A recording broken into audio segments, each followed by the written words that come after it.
Welcome back to the I'm Excited podcast. I am still here with Tran, and we're continuing our discussion about his role as a law enforcement dealing with the darkness of human trafficking and sex trafficking, his faith journey and where he's come from, kind of having a religious system in his life to getting to know Jesus.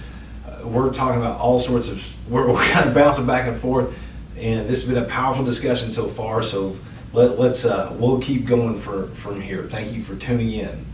So you were in this religious system of Catholicism. That's basically what it was to you. Yeah, a religious system, and it really, you even struggled, what you're saying, with understanding what even that meant to you. Absolutely.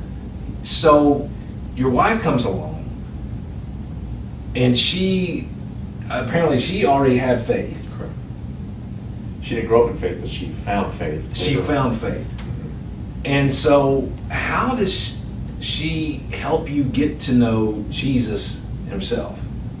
How did that transition from I'm a part of a religious system to, oh, there is Jesus, Son of God. He knows me, he loves me, I want to follow him. That kind of journey. How did that transition happen? You know, it's a responsibility of mine. And when I made a promise to my wife, made a promise to God, and it became a multi-role myself. So it's like, you know, I'm going to be a husband, I'm going to be a father. I've got to be a better follower. So it just, being married pulled it out of me. It's like, it's a must. You have to operate as a Christian every day in what you do, just everything in itself. And I didn't understand that before. I didn't understand that at all when I went through my single life and when I was dating, do whatever it was back in the day, announcing I was a Christian because I was Catholic. You know, that it didn't make any sense. And I think what did it was, you know, I was taught to follow Christ, that we had all these rules. And when I say rules, that we had to do these kind of things, it was just based off what, you know, my parents could only do the best they could with what they knew in the sense of being a Catholic. And, you know, first time I ever heard I call it freedom prayer, where you just pray. Okay. Pray for things you want. Pray for things. As opposed to like quoting the liturgy? Yeah, liturgy, set prayers written by someone, and I don't know who these someones are, but, you know, prayers that were written prior, you know, these things were learned, and me going through Catholic school all my life, which I don't think right? Yeah, but these prayers were just set, and that's all I knew. The wording was set, you had to memorize them, you had to learn these prayers. But hearing my wife pray, and at that time hearing my wife pray, and hearing just open prayer, freedom prayer, we just pray for things we want, and pray for forgiveness, pray for favor, pray for you know, someone in need, pray for these kind of things. You know, I mean, I've never heard it before, and it felt free. It felt that you could just talk to God directly, and of the heart, of what you want, and of things. And it was such a change for me that, you know, I was baptized as a child when I was Catholic. Okay. Obviously, you know, first, and then, but getting baptized again in this church was amazing.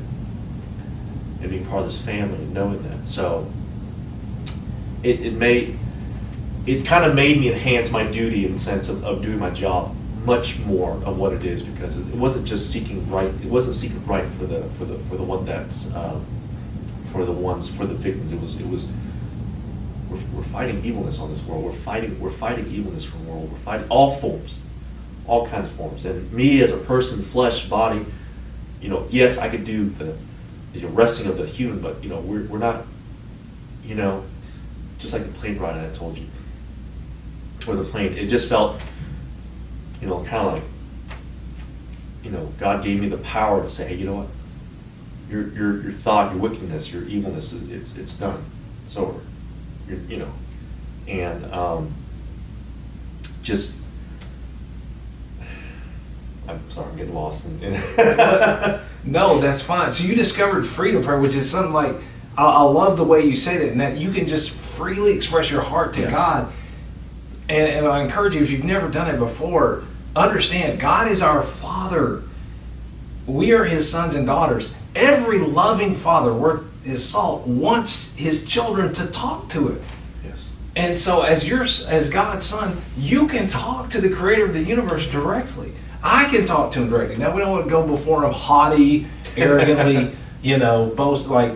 boasting at how much we're better than other people. He doesn't go for that. But we have the freedom to turn to Him in our brokenness. And you can talk to Him directly and say what's on your heart. So I love that you discovered freedom prayer. I love that expression. Did you start reading the Bible on your own, or what else did you do that helped you get to know Christ better? I started to look at my circle of friends and what they meant, and it wasn't that I started to pick and choose what friends I wanted. I just started to find friendship in people who share the same faith, who share the same path, who have the same,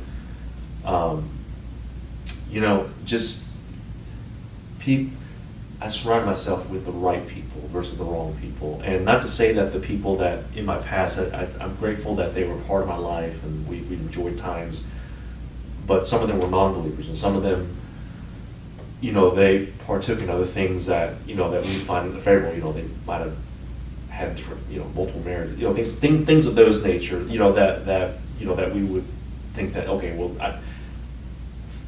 when I started to step out and started to follow the Lord the right way,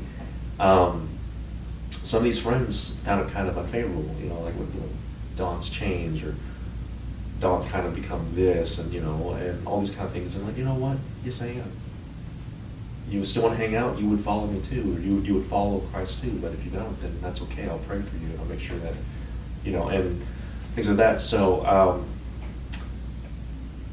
so this is the funny part. As I get to know God more and my family, it's become one of these things where my job and my faith have come together, and it becomes where I wish it wasn't that way, but I've started to not really trust a lot of people, and it's kind of become kind of a thing for my wife, my kiddos, and it's sad because my wife wants to step out and do these kind of things with other people sometimes, and I'm just like, I don't know, and that's a sad thing, but and that's a sad thing too, because even some I've dealt with some people that say they were followers, but yet they're doing the most heinous acts. I'm like, how? What are you doing?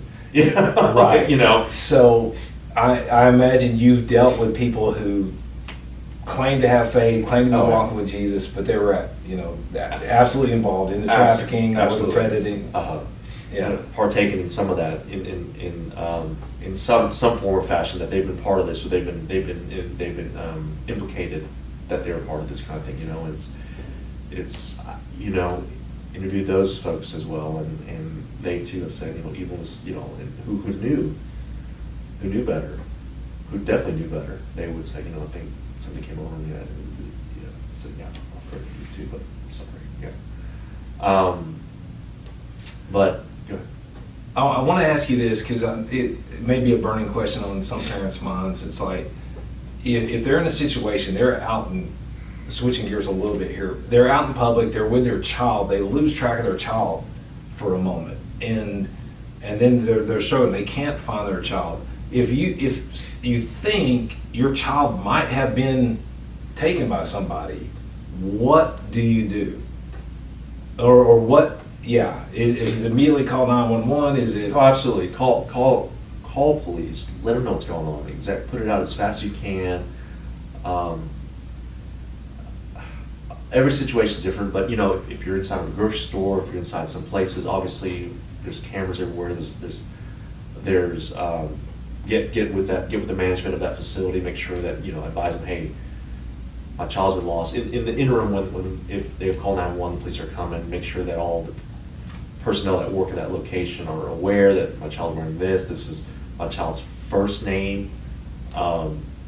Things of those nature, and immediately, basically, if anybody's operating some CCTV or CCTV, I'm sorry, from closer to the cameras to see if they can view this or just things like that, you know. Definitely, yeah, for sure, definitely, definitely call police immediately, let them know that. And better safe than sorry, you know, your kid might have wandered off and it might have been somewhere in part of the store, part of the, you know, or in the bathroom, something like that. And that's something too, I mean, these days, I mean, it's sad to say, but I mean, we live in a world where we've got a lot of confusion in other people and what they are, you know, and they may identify themselves for this and that, you know, and I mean, you may think, I'm gonna let my child use the bathroom Right. by himself in a public restroom. Don't let your child go to the restaurants. Go with them. Go with them. You know,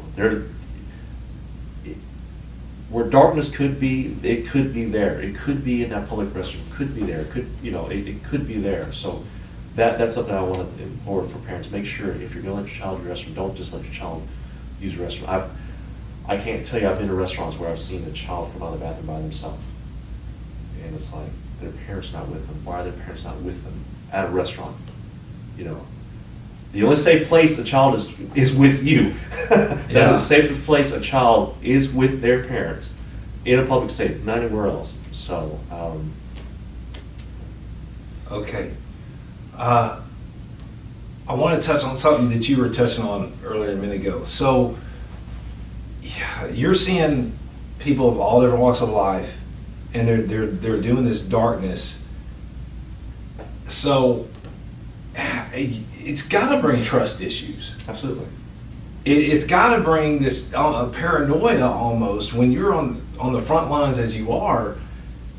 How do you have talk about your struggle to have friends, to have people bring people into your close circle, because it's got to be a struggle. Sure, my wife would joke about that and would say that you have to sign a waiver. That's not a waiver. A waiver.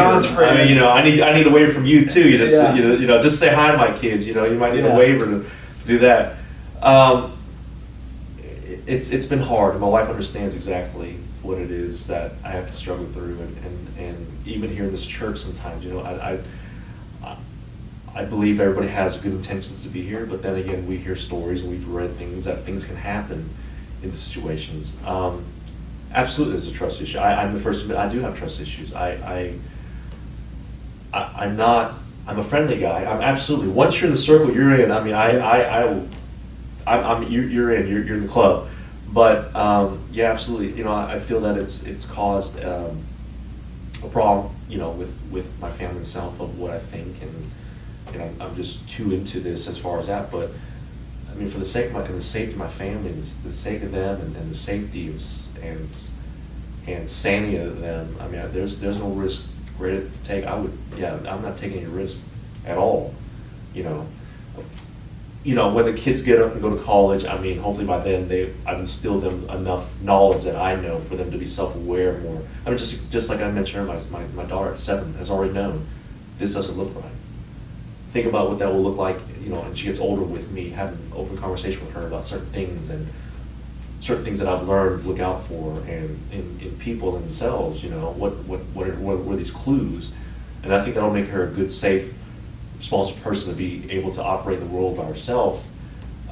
Just with what I can teach, not things that she can learn, you know, through school and what her mom can teach her. But as far as trust issues with people, yes, I definitely do, and I wish I wasn't like that. I wish it wasn't, but once again, I wouldn't take a risk with anybody, with my kids, or what we do and how we do things.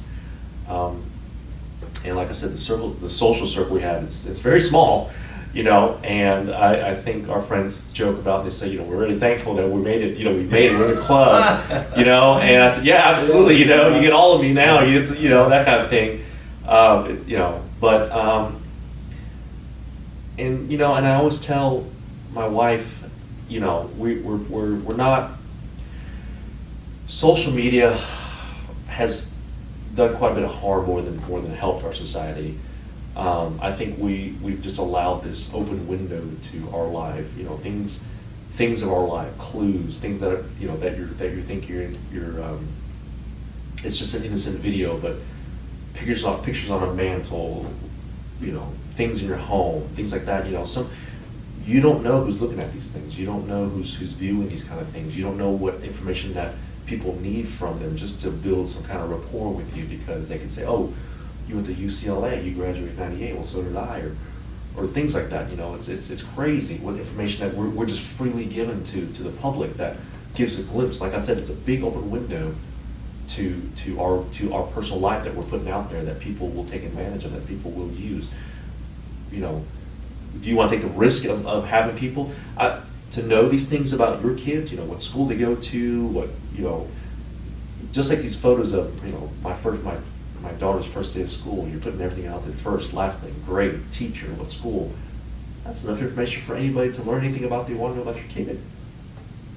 And then again, know anything about you, your life, and possibly what kind of neighborhood you live in, those kind of things, So I encourage anybody, and I encourage parents, to definitely be very careful about those kind of things, You have the power to put blockers up there and put things of vetting nature for people to be part of that, of your life, what they know. So my wife, we have social media, but it's dull as paint dry on a wall. You're not jumping off cliffs. No, there's nothing. No, it is nothing there. I mean, I wouldn't even know. What's funny is I have to go through the background so often. And they're always asking, you have social media? So yeah, it's the same thing that you've seen 5 years ago. There ain't nothing. There's nothing new there. So.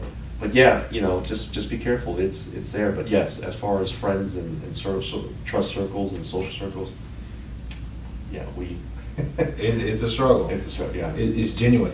So, someone out there that may watch this, they want to do something about sex trafficking. Maybe they want to go into law enforcement. Why did you go into law enforcement? And what would you say to somebody who wants to go down this kind of road that you've been on in order to try and help fight this fight in the world? So I got into law enforcement because this is what I always wanted to do. My background, I was a patrol officer for a municipality. Then I became a patrol officer as deputy sheriff. Then moved into a specialized unit working fugitives. And then beyond that, there's a couple federal agencies that basically picked me up and to work alongside them for the past 7 years. So I've done a lot of fugitive work that span across the nation. I've done international crimes that work with things like that, with absconders and with sex trafficking. But as far as anybody else that wants to get in this career, it's evolving. It's evolving. I started this career when we were looking at maps on Mapsco. That's when I started. We didn't have any GPS things on our, and technology wasn't as advanced as it is now. I mean, think about 20 years ago. I mean, just think about what you've done in 20 years with technology. That's the same thing with us. But if anybody wants to get in this career, I would say, there's always, you got to learn. You got to stay up on the trend, and it's something that just has rapidly picked up in the last few years about the trend about technology, social media, all these apps, things like that, to learn, because we've got to learn. Bad guys are using these apps now, so we got to use the apps now. So bad guys use the apps, so we got to use these apps now. Got to stay on top of it, and I'm one of the, I'm not a dinosaur, but I'm one of the older kind of guys into this, So I see these young guys coming into this career.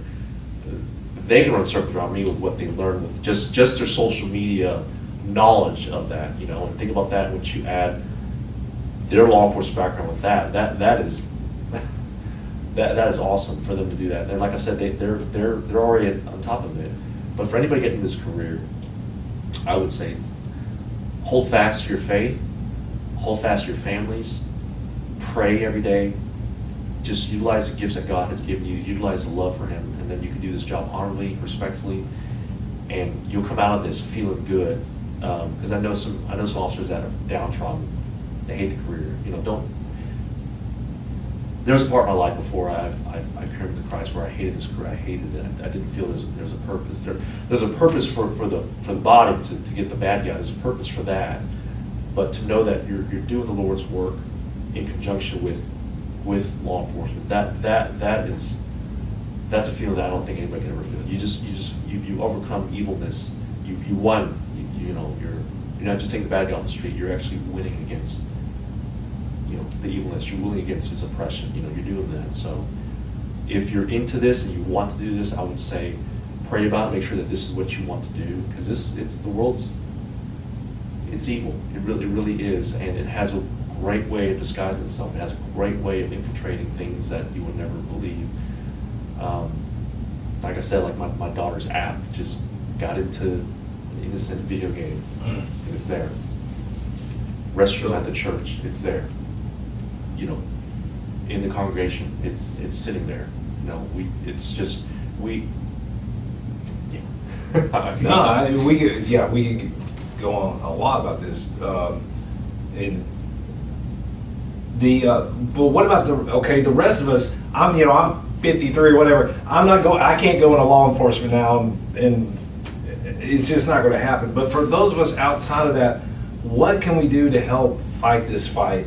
Now, I'll tell you right now, anyone watching this, number one thing to do, you follow Jesus, help other people follow Jesus. The more people that follow Jesus, the less sex trafficking and human trafficking there's going to be in the world. So share your faith. Help others come to Christ so that they can turn from this darkness, okay?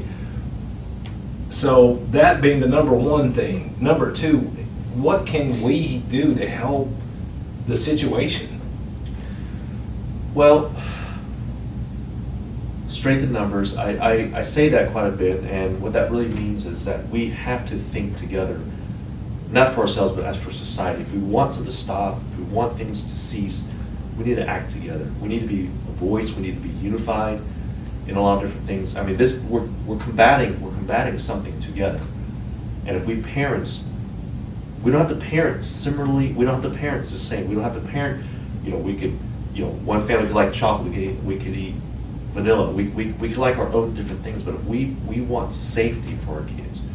We want safe communities. We want to thrive against this evilness. We want to battle this. We need to battle this together. We need to do this as one. We need to understand that, hey, I love your kids as much as you love my kids. We need to treat each other as that kind of distant family. We need to do that. So that means we need to look out for each other. We need to call out things that we see in publications, in the sense of like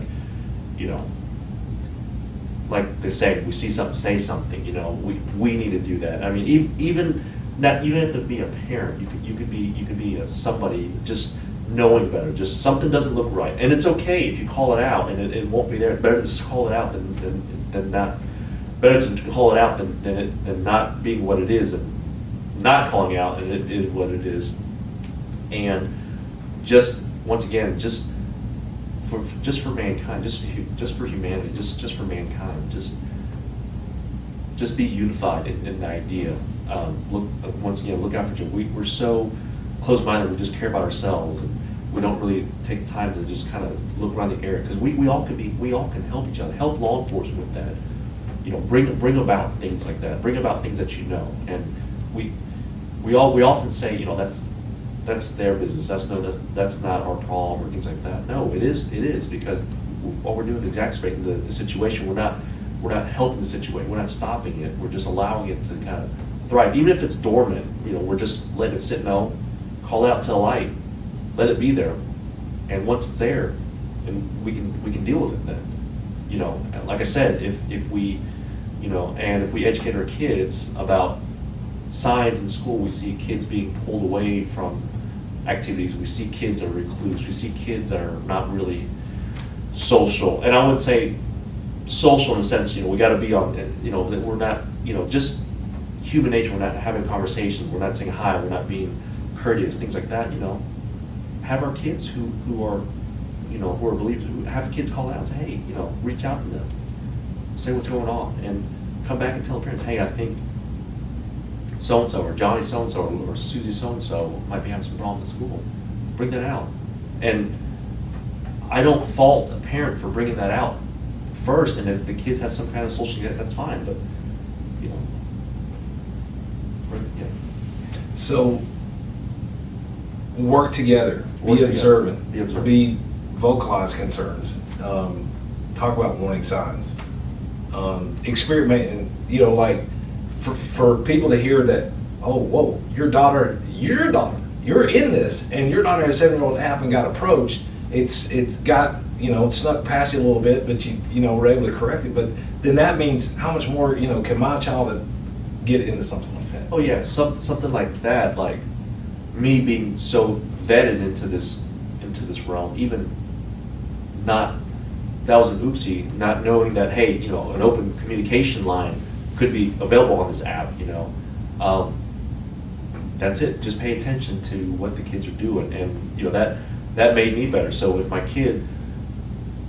daughter now wants a new app, I have to look at it and say, I can't just agree to it right then and there. I want to look at the app. I want to view the app. I want to open it myself and see what, I want to read. There's all these disclaimers, and we scan through because it's such a long list of what to read, and we just click accept or okay and things like that. No, take the time to read it. See what the app is capable of. See what's in there.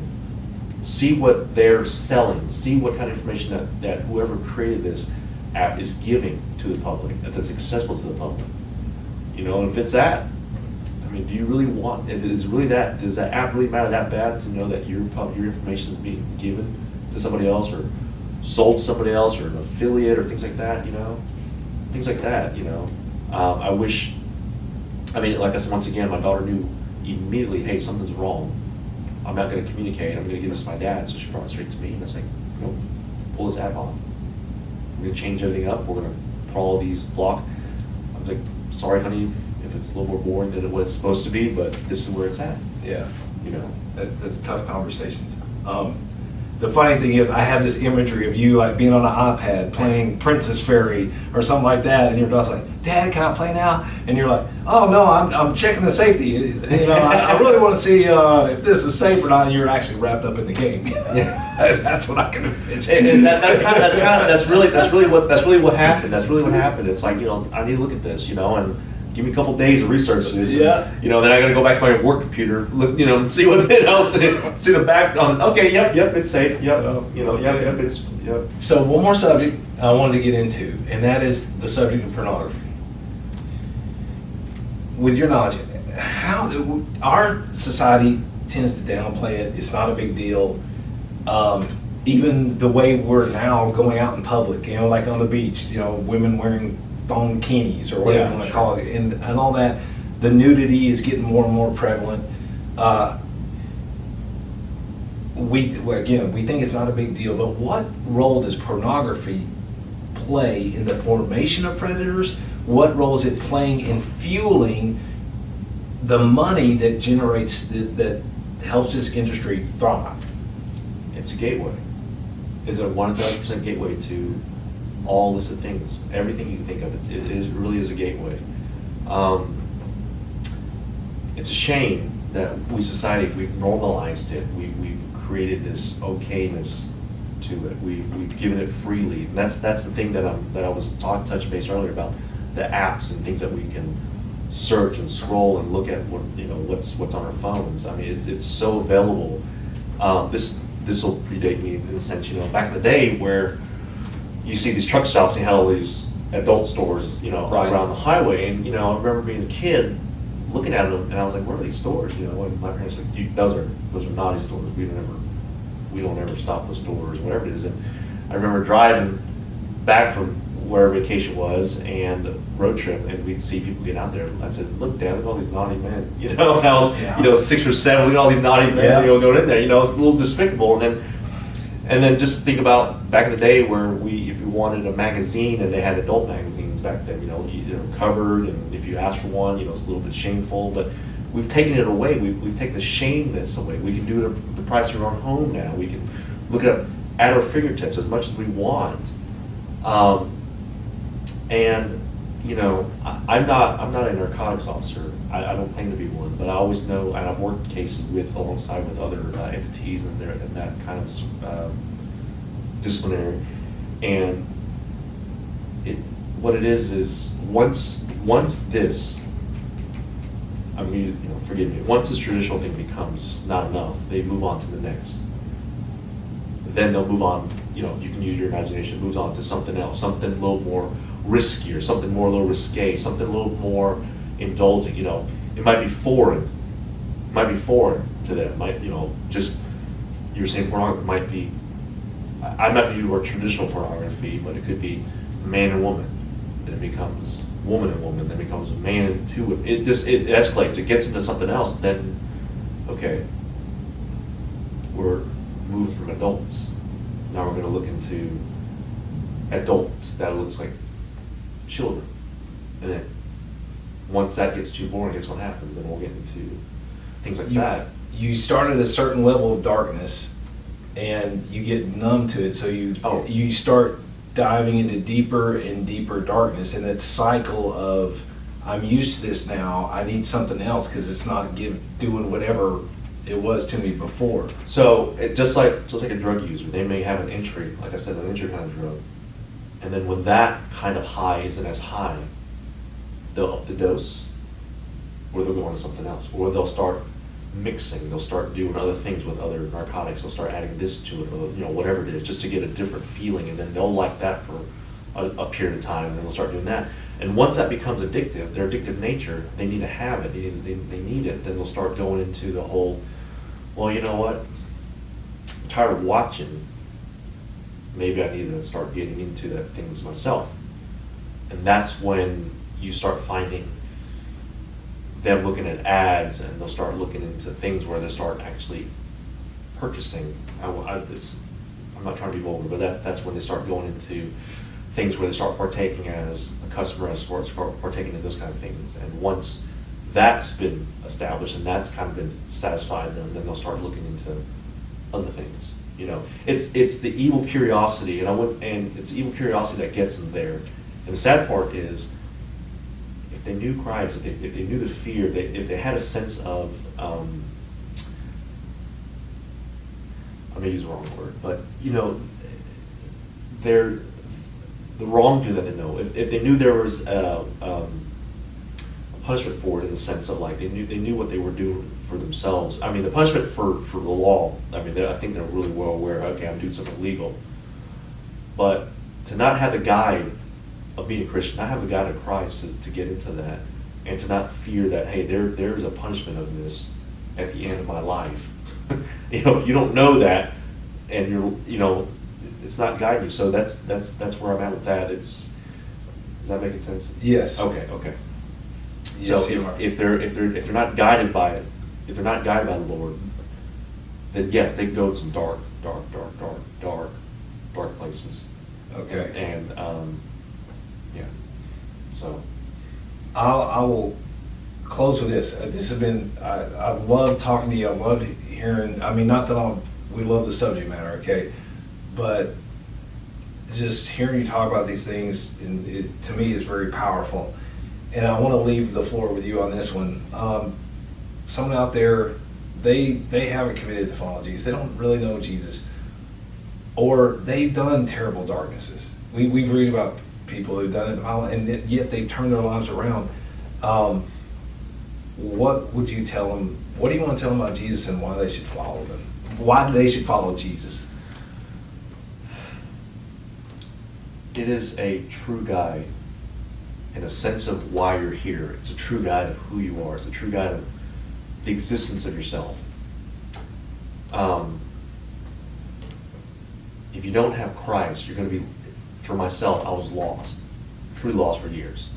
And knowing Christ now, it is a game changer. It is a thing that guides you with everything you do, with how you treat people, how you operate in life. For me, as a father, as a husband, as a follower, as a church member, as a friend, as a son, everything about that, it is a guide for me of what to do. Things I used to think that were important, they're no longer important. And for me to believe, and for me to just put all my faith into Christ, it is, the weight's off my shoulder. I don't have to worry about it. It's on Him. It's on Him to give it to Him to feel these kind of things. And I know we have the daily hustle, the daily things, and of course things don't go right sometimes. Laundry may not be done in time, or I'm just thinking on top of my head, things like that. But just your guidance, and how, and it really goes into how you operate just at your job. And I mentioned that before, but just how you treat your coworkers, how you treat your boss, how you treat situations, things like that. I don't think I'd be the man today if I didn't give my life to Christ. And I don't think I would be a husband. I don't think I'd be, just who I am today in the sense, in this career, like I mentioned before, I didn't police well. I policed well, but not to the effect of like, I just basically did the job, done, move on, and then, and it's hard to separate yourself from emotional things with victims and things like that, but knowing that you did the right thing in the sense of knowing you did the work of God in that performance. Like I said, that's astronomical for me to feel that way in the sense like I've done this. I did it. I did what was right. I suppressed evilness or got I hope I said the right thing. You're fine. You're absolutely fine. So look, thank you for tuning in. Thank you for watching. Thank you for listening. We hope this has been a blessing to you. We hope you'll be able to take this blessing and use it to help others. God bless you. God keep you safe. God keep your children safe. And follow Jesus. He loves you with all his heart. Follow the Father. He loves you with all his heart. So thank you for listening. Thank you for tuning in. Till next time.